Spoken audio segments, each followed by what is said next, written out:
One of those magical and beautiful things about Eretz Yisrael, in my mind, is that everywhere you go, there's another lookout. But not necessarily a lookout of beauty, though that's also certainly the case in Eretz Yisrael, but it's a spiritual lookout.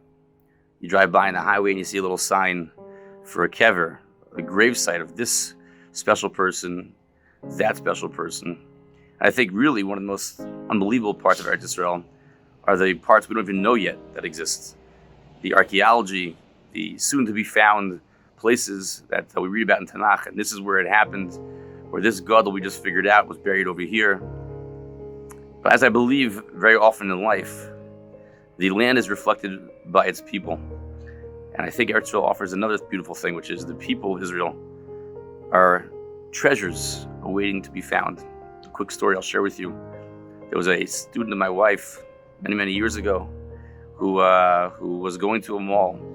And as I'm sure many of you know who've been to Eretz Yisrael, when you go to a mall, you have to go through a security process. You have to be checked. And as this American teenager heads to the mall, into the security booth, they say to her, "Are you carrying a weapon, ma'am?" In Hebrew, of course. Yishlach neshek.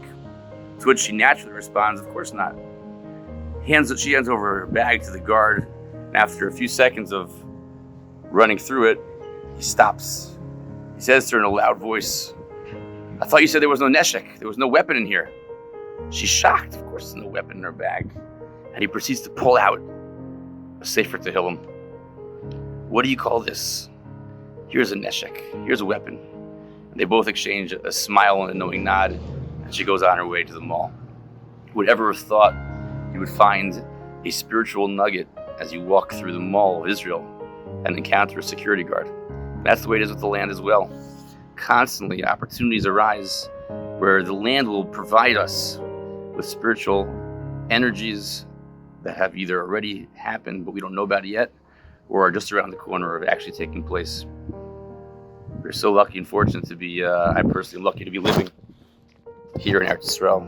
I'm outside and wind just blew down my phone. But Hashem, we should all be zocha very soon. The opportunity to be living here, the entire nation of Israel, all the Jewish people together. Amen. Ken Yirtzon.